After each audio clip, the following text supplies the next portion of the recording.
شروع اللہ کے نام سے جو بڑا مہربان نہایت رحم والا ہے۔ جب غزوہ احد میں آپ صلی اللہ علیہ وسلم کا دان مبارک شہید ہوا، جبرائیل علیہ السلام و میکائیل علیہ السلام نے عرض کیا، یا رسول اللہ صلی اللہ علیہ وسلم،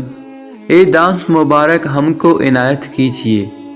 تاکہ اس کی برکت سے غضب الہی سے محفوظ رہے۔